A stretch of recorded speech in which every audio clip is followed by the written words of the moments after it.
In the past Know Your Rights segments, we've touched a lot on workers' compensation, but here's another interesting and important fact that I have learned from Catherine Stone, our next guest. You can only change your doctor once. Good morning, Catherine. This is key. We've talked about it before, right, but again, you're giving it its own segment because it's so important. Correct. Yes. And again, I like to draw from my everyday cases and my everyday experience. And, clients sometimes will, so first of all, workers' comp gets to choose your doctor. Okay. Which is a very hard pill to swallow for a lot of people. They want to choose their own doctors. Yeah. They may have done research about a doctor and not liked that doctor, but guess what? You're stuck with the doctor that work comp gives you. And unless you've been referred to a different doctor by your current treating doctor, or the court orders a different doctor, you're stuck with that person. So what will happen is typically in workers' compensation, the first doctor that you will see is an occupational medicine physician. Those are doctors that are trained to evaluate and treat work-related accidents. Okay. They're kind of the gatekeeper doctor, as I like to say. So they will typically see you, and then if you need be, they will refer you out to a specialist, an orthopedic specialist, a neurosurgeon, whatever the specialist needs to be for your injury. And again, work comp gets to pick the specialist. So the hardest part for a lot of people is this person's, I need surgery, and you're telling me that you get to pick my doctor who's going to perform surgery. Unfortunately, that's the way the law is written. So it's very important that people know that they only get to make a change on their own because they're not satisfied one time. Not one time with the specialist and one time with that occupational doctor. One time only.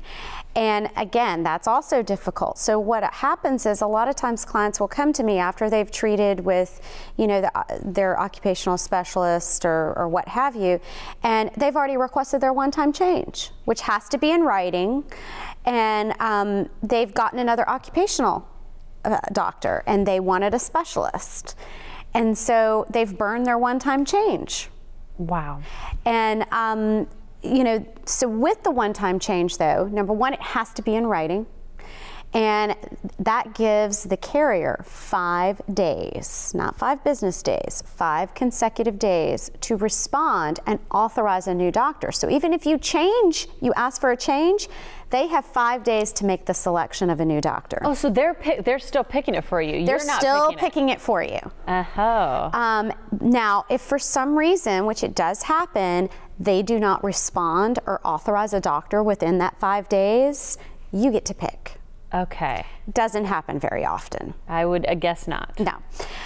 So it's really about being selective when you do decide to change in doctor, because some clients will just, I want to change. I didn't like the way the nurse looked at me, or I didn't like the way the doctor looked at me.